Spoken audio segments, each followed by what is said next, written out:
Noticiero Popular. Periodismo sin sensacionalismo.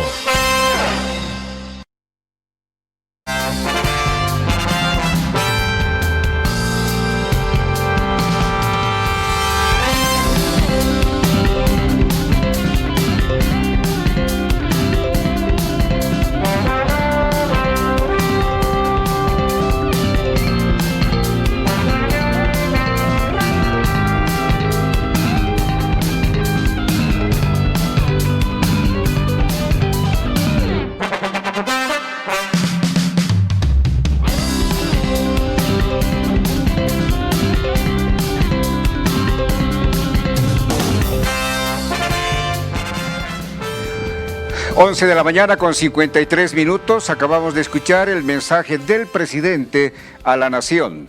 Es necesario analizar este mensaje por la importancia que tiene y las repercusiones que seguramente va a tener para la política y la economía en los próximos meses y años. Hemos invitado para este análisis, amigos, a dos destacados profesionales bolivianos, Jorge Abastoflor y Martín Moreira. Bienvenidos, pues. ¿Cómo están? ¿Cómo está? Buenos días. Buenos días. Bueno, vamos a, creo, empezar este análisis del mensaje presidencial con una consideración política. Fue bastante breve, pero sin embargo creo que significativa, porque puede ser la explicación a esa polarización que estamos viviendo en el país en términos políticos. El presidente decía que si bien hemos logrado la independencia, esta independencia ha sido casi truncada por el Estado republicano, que de alguna manera ha vuelto a reconstruir los orígenes de la colonia, y posteriormente esta lucha por la independencia se habría prolongado hasta el logro del Estado plurinacional. Y ahora ese Estado plurinacional está también siendo amenazado constantemente por la derecha y también por algunos sectores de la izquierda, dijo el presidente. Bueno, ¿están de acuerdo con este punto de vista? Para los dos, la pregunta. Bueno, en primer lugar, yo creo que me quedo con algo principal que es el inicio del mensaje presidencial, que es la justicia social. Creo que el presidente hace mucho énfasis en eso y en todo el discurso, porque con la justicia social hemos podido tener una repartición de la riqueza, de esta riqueza que ha sido gracias a darle un valor agregado a las materias primas, a crear un Estado solvente con un crecimiento constante del Producto Interno Bruto. Recordemos que este crecimiento constante del Producto Interno Bruto en el 2022 nos dejó 44.000 millones de dólares. Eso significa casi un crecimiento exponencial de un 9 a 10 veces al Producto Interno Bruto que teníamos en el 2002. Entonces, la justicia social es parte clave para que se desarrolle la economía, la política, y creo que se tiene que tener una incidencia en todos los procesos sociales que ha vivido. Bien, yo tengo que discrepar en torno a esta visión de que se reconstruyen los sistemas de dominación con la llegada de la República, porque ¿con qué lo vamos a comparar en ese momento? ¿Qué otras repúblicas hay en el mundo en 1825? ¿Qué otras repúblicas? Estados Unidos. Aparte de eso, el resto del mundo está dominado básicamente por 6 familias. Entonces, lo que van a comenzar a hacer los estados a partir de 1810 y ya a partir más precisamente de 1816 es construir instituciones mediante prueba y error, cosas que van a funcionar y otras cosas que no van a funcionar. ¿Por qué? Porque no hay otro modelo de quién copiar. En realidad, Sudamérica en ese aspecto está innovando en el mundo entero, y por supuesto que van a producirse varios tropiezos a lo largo de ese proceso de construcción. Entonces tenemos que despojarnos de la idea de que se mantuvieron en realidad códigos coloniales profundos en la sociedad. Evidentemente existían lagunas y existían islas dentro de nuestra sociedad, porque no todas las personas se sentían en el momento de la independencia, por supuesto, abrazados por ese nuevo Estado por distintos factores. pero se ha comenzado un proceso de construcción y lo que es Bolivia en la actualidad es producto de ese proceso de construcción de 200 años que viene como continuación de toda una historia larga que se puede remontar a cientos o inclusive miles de años. Entonces, hay esa comprensión tenemos que comenzar a dejarla en el pasado. ¿Para qué? Para poder visualizar una sociedad en la cual todos somos necesarios, donde nadie puede ser excluido, donde todos los sectores tengan un espacio que ocupar, no solamente por simple existencia, sino para poder aportar a la construcción de este Estado boliviano. En efecto, ha habido transformaciones, la última de ellas, una transformación política que es la instauración de lo que se conoce como el Estado plurinacional, que vendría en teoría a poner punto final a la incorporación de distintos sectores de la sociedad a la construcción del Estado boliviano. Pero quiero recordar que este proceso de construcción lo hemos comenzado prácticamente desde el momento en que comenzó la lucha en 1809 por la independencia de nuestro país, cuya firma del acta celebramos el día de hoy. Bueno, precisamente el Estado plurinacional tenía el objetivo de romper con las diferencias de los diferentes sectores y estratos sociales. Y deberíamos estar hablando de un país unido, similar a la imagen de la huipala, donde todos de diferente color, pero unidos en un mismo propósito. Y al reivindicar simplemente una tendencia política, como la valedera, estamos generando nuevamente factores de división. ¿Les parece este razonamiento adecuado a ustedes? En primer lugar, yo creo que hay disonancias. Yo creo que sí hay disonancias, porque estamos hablando de que hay una construcción de Estado a partir del Estado plurinacional, donde se formula la idea de un poder basado en un sistema neoliberal. Recordemos que Bolivia ha sido el primer país en toda la región en donde el neoliberalismo realmente ha funcionado como una economía y una política clara, ¿no? Y ha sido el ejemplo de un endeudamiento de 23.000%, ha llegado a reducir a cifras de un solo dígito. Entonces vamos viendo que eso es lo que ha pasado en el neoliberalismo. Y cuando entra el Estado plurinacional se forma y se constituye un nuevo modelo económico. Y este modelo económico surge por la repartición y la nacionalización de todos los recursos naturales, no simplemente de los hidrocarburos, para la creación de un nuevo Estado basado en la redistribución de los recursos. ¿A qué me refiero en la redistribución de los recursos? A que los recursos que se extraen, por ejemplo, los hidrocarburos, que hemos vivido una muy buena parte de la permanencia del Estado plurinacional en el tema hidrocarburífero, ha ido generando condiciones para generar nuevas matrices exportadoras. ¿A qué me refiero? Que gracias a la explotación de los hidrocarburos han empezado a surgir matrices exportadoras como el matriz de la agropecuaria. Recordemos que el agro en Bolivia, el 2022, con su última campaña en el tema de oleaginosas, ha llegado a 3.400 millones de dólares en exportaciones. Y eso es algo muy interesante porque ha llegado casi al nivel de los hidrocarburos, de las exportaciones de gas. Entonces vamos viendo que este mismo proceso que hemos vivido de una nueva reconstitución de un Estado, generando la riqueza y distribuyendo la riqueza, ha generado nuevos clústeres de matrices exportadoras que han empezado a producir y a generar condiciones. Tenemos ahora el litio, tenemos también una interesante oportunidad para reclamar lo que es nuestro en el tema del zinc, porque recordemos que el zinc, en el tema de la explotación, la brosa en sí, se sacaban, aparte del zinc iba el cobalto, el níquel, el plomo, la plata. Ahora estos minerales se van a quedar en Bolivia y van a generar nuevos recursos. Hay una expectativa entre el zinc, entre el litio, entre el mutún y la sustitución de importaciones, llegar a 10.000 millones de dólares hasta el 2025 en el tema de exportaciones, solo en darle valor agregado a la materia prima. Y eso genera, ¿qué genera? Genera condiciones para que el país vaya creciendo y también también lo que dice el presidente, ¿no? Claramente dice una reducción del desempleo. Recordemos que el desempleo en Latinoamérica está en un crecimiento, está más o menos en un 7%. En Bolivia, después de la pandemia, hemos llegado a un 4.2% menor al 2019. Y eso es muy interesante, ese dato es muy interesante. También en el tema de alimentación. Recordemos que en Sudamérica el tema de la alimentación en general, en tema de alimentos de la canasta básica ha llegado casi al 80%. Hay elementos muy puntuales como la leche, el aceite.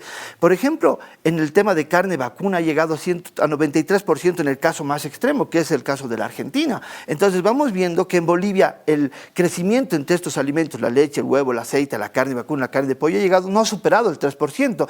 Y en el tema de azúcar y de harina se ha mantenido. Entonces ahí vamos viendo los frutos de un modelo económico que ha podido mantener el índice del precio al consumidor al 0.8% y que ha generado un respeto al salario que gana el obrero, ¿no? Al salario que gana el obrero, y esto genera mejores condiciones de vida para los ciudadanos. Por eso me refiero que la justicia social es clave para generar una economía saludable, una economía con condiciones que genere bienestar en los bolivianos, respetando el poder adquisitivo de los trabajadores. Bueno, perfecto, Jorge. Bueno, tú te has referido más a los aspectos económicos del discurso presidencial. Ahora vamos a entrar precisamente a economía, si les parece. Bueno, según la mirada presidencial, la política de sustituciones ha funcionado hasta el momento, ha puesto como ejemplo lo que ocurre con los alimentos. Es verdad, gran parte de los alimentos los hemos estado recibiendo del Perú, por ejemplo, la cebolla, la papa, y sin embargo, todavía la percepción popular es de que muchos de estos alimentos se están generando en otros países.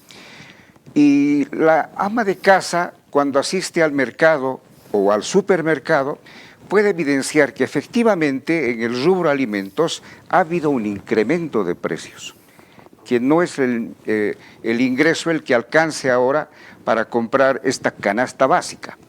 ¿Cómo ven ustedes un poco esas diferencias entre el discurso y la realidad en torno al tema inflacionario? Bien, el planteamiento económico del gobierno, según lo ha expresado el presidente, es precisamente esta idea de la sustitución de las importaciones, que es una idea que se remonta hasta la década de los años 50 del siglo XX, en donde, terminada la Segunda Guerra Mundial, Sudamérica básicamente tiene la gran oportunidad de poder sustituir las importaciones que hacía del viejo mundo, porque obviamente Europa está completamente destruida. Entonces tiene la oportunidad de poder sustituir aquellos productos que llegaban desde Europa con su propia producción. Entonces es algo que a lo que se han arrojado los distintos estados con distinto nivel de énfasis desde la década del 50 del siglo XX hasta el presente. Ahora bien, esto es obviamente un esfuerzo estatal el que se está llevando a cabo. ¿Dónde queda la empresa privada? ¿Qué es lo que está haciendo la empresa privada? ¿Por qué? Porque en los casos exitosos de revoluciones industriales, ahí juega un papel muy importante la empresa privada. Y la empresa privada en algunos países de Sudamérica ha acompañado de una manera relativamente buena y en otros países no lo ha hecho tanto. Unas veces por malas condiciones que presentan la situación económica en general o los propios estados mediante las reglamentaciones, o por la propia incapacidad de la empresa privada de poder hacerse cargo de esta responsabilidad. Entonces es algo en lo que estamos hace mucho tiempo con distintos niveles de éxito. Y se ha apuntado que la seguridad alimentaria en el discurso presidencial es tremendamente importante precisamente dentro de este esquema, y también se ha hecho énfasis en la inversión en distintas industrias. Se ha hablado acerca de la urea y por supuesto se ha dado este anuncio acerca de dos pozos, Yarará y Remanso, que vendrían a hacer la respuesta a la inversión que se ha hecho en exploración en hidrocarburos. Ahora bien, Este es un camino, sí, es un camino que han tomado varios países con distinto nivel de éxito, sí. La sustitución de importaciones es un camino para poder salir del subdesarrollo, como le llaman. Yo no estoy de acuerdo con esa palabra, pero la utilizaremos para fines explicativos. Pero hay otros caminos. Hay otros caminos. No es solamente la producción lo que hace a la economía. El comercio hace a la economía. La logística hace a la economía. La tecnología hace a la economía. Y también podemos hablar de otros factores en donde no estamos haciendo énfasis, en donde no estamos realmente trabajando. Este país, básicamente lo ha dicho el propio presidente en su discurso, es el corazón de Sudamérica. Este país podría vivir prácticamente interconectando a los demás países, mediante carreteras, mediante ferrocarriles, mediante hubs aeroportuarios, mediante sus ríos navegables. Podríamos conectar a los demás países y básicamente vivir de eso, pero no estamos haciendo énfasis en ese tipo de caminos. ¿Por qué? Bueno, pues seguramente hay varias razones. Tenemos que recordar también que nuestro país tiene una extraña afición al bloqueo, ¿no? Especialmente al bloqueo de las vías internacionales del comercio. Entonces hay que superar ese tipo de lógicas para convertirte en un eje integrador de la región como debiera serlo. Vuelvo a repetir, Bolivia podría vivir de eso. No tendrían que explotar absolutamente nada de su madre tierra y podría vivir de mejorar el comercio y el intercambio en la región, pero no estamos haciendo los esfuerzos necesarios en ese ámbito. Y por supuesto, en el tema de tecnología tengo que expresar que las universidades no están jugando el papel que deben jugar y eso obviamente necesita incentivos, necesita impulso. Son las universidades las llamadas a hacer una revolución tecnológica y no solamente producir profesionales. Esa no es la misión de las universidades. La misión de las universidades es entregar conocimiento a la sociedad para resolver sus problemas, los problemas presentes y los problemas que se vayan a presentar en el futuro. Entonces no estamos explorando esos otros caminos que son inclusive, diría yo, mucho más fáciles de poder afrontar que realizar enormes inversiones en industrias que no sabemos si van a producir o no. Ahí tenemos Carachipampa, ahí tenemos Vinto, ¿no es cierto?, que también fueron presentadas en su momento como la respuesta para poder industrializar al país, pero ahí están, ¿no es cierto? Entonces debemos ampliar, debemos diversificar nuestra mirada en lo que se refiere a oportunidades de desarrollo. Perfecto. Bueno, para complementar el tema de la alimentación, creo que a ver, Martín, es donde se tiene que hacer una incidencia. Y también yo creo que el tema logístico y el tema de la distribución o el tema de la cadena de suministros ha sido un tema que ha sido trabajado por el Estado. Recordemos el Corredor Bioceánico Central, recordemos los convenios internacionales que se tienen con distintos países, recordemos el fortalecimiento de las aduanas. Por ejemplo, hay una aduana en Nutrioil, esto es en Puerto Suárez, en el Canal Tamengo, que permite la entrada de muchos productos por este lado, que es muy interesante, como un pequeño hub de distribución por las hidrovías del río de la Plata. Pero ahora, llegando a los alimentos, hay una tendencia en toda la región que hay una subida de alimentos hasta 20 veces, y esto es algo real, hasta 20 veces sobre los productos.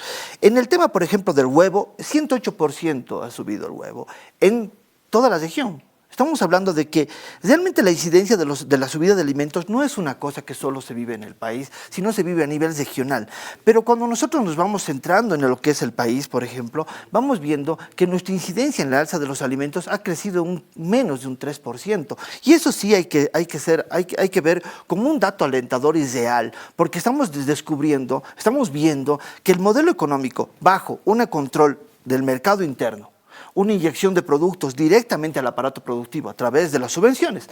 Y diremos, ¿hasta cuánto tiempo van a durar las subvenciones? El Estado se empieza a ocupar, creo que es la palabra correcta, de empezar a reducir, ¿qué? Sus gastos en los temas logísticos de importación de hidrocarburos. ahí empieza a optimizar sus recursos, empieza a quitar las comisiones a los intermediarios. Y entre esas 2 o 3 medidas que ha tenido el Estado, se ha logrado, según yacimientos, un 40% de disminución de la subvención entre diésel y gasolina. Estamos hablando que hemos ido optimizando temas logísticos, cadenas de suministros, a través de almacenajes directos y solo teniendo un proveedor de estos hidrocarburos. Y más adelante, con la implementación de las 2 plantas, que no simplemente va a generar biodiesel, también va a generar trabajo y va a generar emprendimiento, vamos a reducir $400 millones. En el tema de subvención, se va a llegar a ahorrar hasta el 2024, a finales de 2024, $1.000 millones. Pero ya se tiene la primera muestra, que es el 40% menos en la importación de diésel y gasolina. Y esto reduce el gasto público. Estamos hablando de un 12% a un 7,2%. Entonces, creo que hay una orientación muy interesante. Y yo cuando yo pienso en logística, cuando yo pienso que Bolivia, sí realmente comparto contigo, que realmente estamos hablando que Bolivia tiene mucho potencial porque ha sido parte del IRSA, ha estado dentro de los planes del IRSA. Bolivia es un eje fundamental para la distribución y la cadena de suministros, pero también tenemos que pensar que Bolivia tiene que industrializar sus productos naturales. ¿Por qué? Porque tiene que dar un valor agregado a su materia prima, y eso es esencial para que un país vaya desarrollándose, y a la vez que se va a ir desarrollando, va a necesitar trabajar en la logística, va a necesitar trabajar en la cadena de suministros y va a necesitar reformular su concepto de aeropuertos para crear hubs logísticos para la redistribución de estos mismos recursos. Bueno, voy a insistir en este tema de la política de sustitución de importaciones porque hay diferentes miradas. Por ejemplo, los pequeños productores, los micro y pequeños productores, además de los medianos, ellos tienen una visión y han solicitado a las autoridades de gobierno que en esta política de sustituciones puedan fundamentalmente producir insumos para la industria. Porque si hablamos, por ejemplo, del rubro de las confecciones, los cierres, el hilo, los botones, la misma tela, todo se importa. Y los pequeños productores, que son el gran componente de nuestra economía, sugieren pues que esta política de sustituciones fundamentalmente pueda generar empresas, fábricas para esos insumos. ¿Qué piensan ustedes de esta visión, de esta solicitud de los pequeños productores? Bien, yo tengo dificultades en imaginarme al Estado como proveedor de todo. No puedo imaginarme al Estado porque en realidad no ha existido nunca, no existe hoy y no existirá jamás un Estado que pueda proveer todo. Entonces es preciso generar las condiciones ¿para qué? Para que esos mismos productores diversifiquen la actividad que están realizando, y por supuesto es necesario generar una estrategia para aquello. ¿Por qué?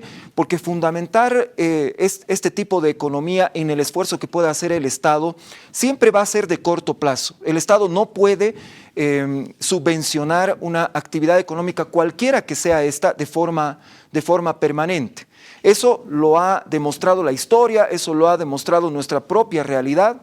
Entonces es preciso, si es que se ha detectado una debilidad ahí, más bien generar una política ¿para qué? Para que en ese núcleo de productores también se puedan generar las soluciones que se requieren para poder afrontar estas dificultades. En este momento, y esa es una de mis mayores preocupaciones, el Estado tiene 500,000 de trabajadores, el Estado. Hay 500,000 de funcionarios públicos.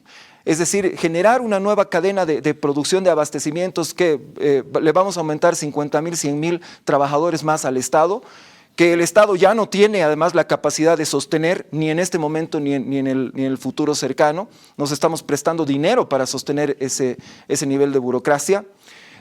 Necesitamos alentar a las personas a poder hacerse cargo de los problemas, de las dificultades, de los retos que presenta no solamente la economía, sino la sociedad y la política, y de comenzar a pensar en ser autosuficientes en lo que se refiere a la generación y a la prosperidad de su propia situación económica. Correcto.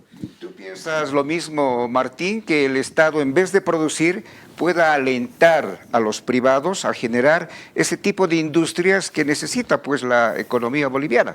Yo te voy a responder con un dato. 208 mil millones de bolivianos en créditos. Y el 76% y el 52% va a los microcréditos. ¿A qué? A los pequeños empresarios. A los pequeños emprendedores. Entonces vamos viendo, y a las pymes va más o menos un 20%. Entonces, ¿qué significa eso? O sea, ¿a qué me voy con esto? Me voy a que se está construyendo, el Estado está construyendo desde, papá Estado construye industria, construye carreteras, construye construcción en infraestructura, construye condiciones para que haya emprendimiento, para que se empiece a trabajar en ciertos sectores y en muchos sectores. Recordemos que el sector textil en Bolivia tiene una incidencia muy fuerte. En el total de las exportaciones del 2022, el 53% ha sido manufactura, ha sido el valor agregado a la materia prima. Ahora, recordemos también, cuando yo hablo específicamente del sector agropecuario, que ha sido casi el segundo a nivel de exportación en Bolivia el 2022. Recuerdo que me viene a la mente a decir que estas condiciones la ha fabricado un modelo económico que ha podido generar condiciones para que este clúster funcione. El clúster azucarero ha funcionado perfectamente. Recordemos que el mercado interno en Bolivia, para que ellos exporten, tienen 2 millones de quintales listos para salir al mercado interno, pero y siguen exportando el alcohol, porque del alcohol que producen, solo el 15% se queda en Bolivia y el 85% se va afuera. Lo mismo con la soya. La harina de soya queda un 20% que es para alimento pecuario a precio no de Chicago ni de Rosario, no del precio de la bolsa internacional, sino un precio que lo dicta el Estado y el mercado interno. ¿Y esto qué genera? Genera condiciones para la producción. Por ejemplo, ahora ha habido una charla entre ANAPO y el Estado para generar condiciones para implementar biotecnología. Entonces, y generar mayores condiciones en el tema de alimentación. También en el tema ya del microcréditos y todo lo que genera la banca, y como lo dice Asoban, dice que los microcréditos han generado condiciones, porque hay gente que está emprendiendo, y cuando tú emprendes cosas de insumos. ¿Por qué? Porque el Estado te dice, si tú sacas un crédito a través del Sí Bolivia, vas a tener generación de sustitución de importaciones, vas a tener un menor interés, y mucha gente está empezando a producir, y eso creo que es incentivar a la gente a que cree los botones, a producir un montón de insumos. Hay una empresa en Santa Cruz que está produciendo bolsas biodegradables. Es muy interesante, ya está 2 años funcionando, y es un emprendimiento muy interesante, y que es un emprendimiento que está creciendo cada día más. Entonces, o por ejemplo, la Totaí Citrus es una empresa que exporta el limón, o también podemos hablar de las empresas que están sacando el achachairú hacia Europa. Entonces vamos viendo que sí hay creación, y que sí el Estado trabaja conjuntamente con el estamento privado. También esta última negociación entre privados y Estado, donde está entrando a jugar fuertemente Francia con un apoyo en inversión que lo trajo el Estado, que lo trajo el presidente de la última reunión del CELAC y Unión Europea. Me parece que estas políticas de ampliación que generan condiciones para que los privados y los públicos empiecen a generar condiciones. Una industria, si se planta en cualquier parte del país, genera ¿qué? Emprendimiento, porque esta industria van a estar insumos. Y al generar insumos va a generar emprendimiento, porque va a haber otras empresas que le van a dar los insumos a esta industria para que funcione. Va a generar empleo directo, empleos indirectos. Entonces es un sumo de beneficios, no simplemente para el estamento público, sino también para el estamento privado. Bueno, entonces estamos de acuerdo en que el Estado sí debe promover economía, debe generar industrias, pero también debe dejar algunos sectores para la iniciativa privada. Desde el gobierno se ha anunciado la construcción de por lo menos 50 plantas de tratamiento. La mayor parte de estas plantas son para el tratamiento de las verduras, de las frutas, hortalizas, y con una inversión aproximada a los 7.000 millones de bolivianos. Entonces, el Estado hace bien en generar estas plantas de tratamiento de los alimentos, o debería dejar esto para el sector privado, y el Estado mejor invertir en otras industrias que sí puedan generar buenos recursos para beneficio de todo el país. Bueno, en síntesis, ¿en qué debe invertir el Estado en esta política de sustituciones? A ver, Jorge. Existe una especie de consenso internacional al cual se apegan países de distinta ideología, países que son con pensamiento más estatista o un pensamiento más, un comportamiento más liberal. A pesar de que ahora es muy difícil hacer ese tipo de distinciones. Y este consenso internacional es que los estados deben ocupar un lugar preferente en las industrias estratégicas. Eso lo hacen estatistas, eso lo hacen liberales. Y el resto de la economía tiene que quedar abierto para la iniciativa privada. ¿Por qué? Porque de eso depende la subsistencia de las personas. Si el Estado se ocupa de todos los sectores de la economía, entonces las personas que no trabajan para el Estado, no trabajan en el Estado, no trabajan con el Estado, ¿cómo van a obtener su subsistencia? La subsistencia de las personas, de la mayor parte de las personas de cualquier país del mundo, depende precisamente de la apertura de la economía al esfuerzo privado. Y eso tiene que dejarse como un campo libre en donde se tienen que presentar las distintas fuerzas que normalmente están presentes, no solamente las del mercado, las del Estado también están presentes ahí, pero el Estado ahí debe jugar un papel más inteligente y no más bien interferir y tampoco buscar un papel hegemónico en esos espacios. ¿Cómo puede ayudar el Estado sin intervenir y adueñarse de espacios en el ámbito privado? Pues los impuestos.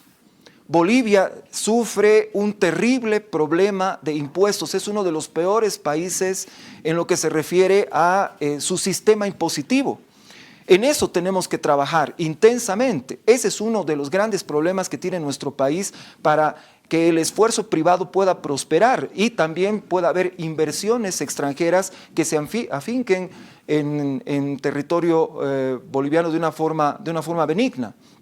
Entonces, allí es donde deberíamos reclamar más bien mayor presencia del Estado y que no ha sido enumerado entre los retos que afronta el Estado boliviano por el presidente del Estado. Entonces, ahí es donde debemos mirar, ¿no? el tema impositivo. ¿Tú, Martín, piensas lo mismo, que solamente el Estado debería invertir en industrias estratégicas y dejar el resto de la economía para la iniciativa privada?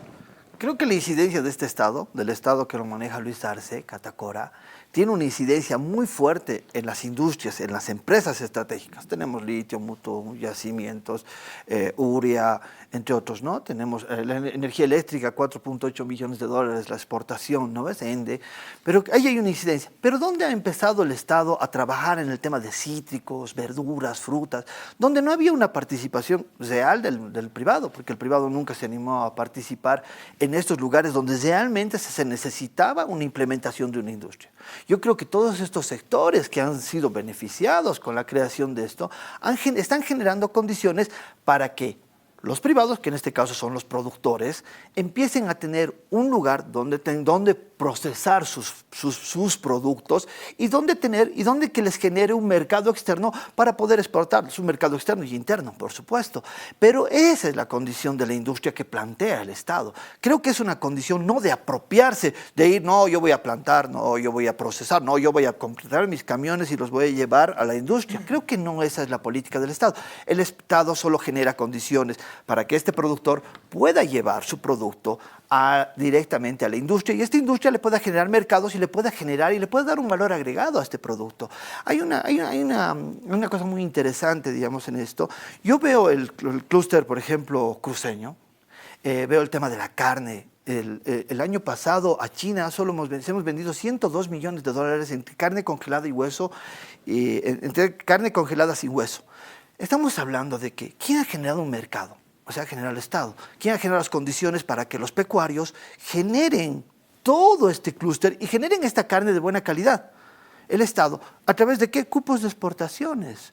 Primero, se ha priorizado el mercado interno. y se le ha dado al mercado interno muy buena carne. Esto ha obligado a los pecuarios a generar mayor producción para tener excedentes. 102 millones de dólares es muy buen excedente solo en producción de carne en un solo país de importación, que era exportación, que es China. En total hemos llegado a 178 millones de dólares. Entonces, ¿qué está generando? Vas generando propuestas interesantes para que clústeres como el pecuario, como el azucarero con el tema del alcohol, o como el soyero, que son privados, generen mayores excedentes y tengan mayores capacidades de producción. El tema de la palma negra, que es un emprendimiento de privados para la planta que está poniendo el Estado, que es las plantas de biodiesel. O el tema del sorgo. Recordemos que el sorgo era un producto de descanso, que normalmente ni se lo cultivaba, sino se lo hacía caer a la tierra. Cuando llovía era para que no lave la tierra. Pero ahora este sorgo va a servir para producir biodiesel y para bajar las importaciones del país y generar condiciones. Y esto genera ahorro y genera infraestructura, salud, educación y otros productos que el Estado está obligado. Para terminar, el Estado tiene una obligación fundamental. ¿Y cuál es la obligación fundamental del Estado? Dar salud, educación, bienestar en el tema de alimentación, servicios y generar condiciones para que el país y la economía se desarrolle. Y creo que el Estado lo está haciendo en ese punto correctamente. Perfecto. 12 horas 28 minutos. Sin duda, en economía hay temas mucho más importantes, amigos. El presidente también se ha referido a la prospección de campos. Se habría encontrado importantes yacimientos de petróleo y de gas. Un rubro en el que el Estado realmente está perdiendo terreno, porque las exportaciones han sido más importantes en la economía no tradicional, en las exportaciones no tradicionales, que en el rubro del gas. Ya hace 2 años que viene sucediendo este fenómeno. Permítanos una brevísima pausa, vamos a continuar con ese tema.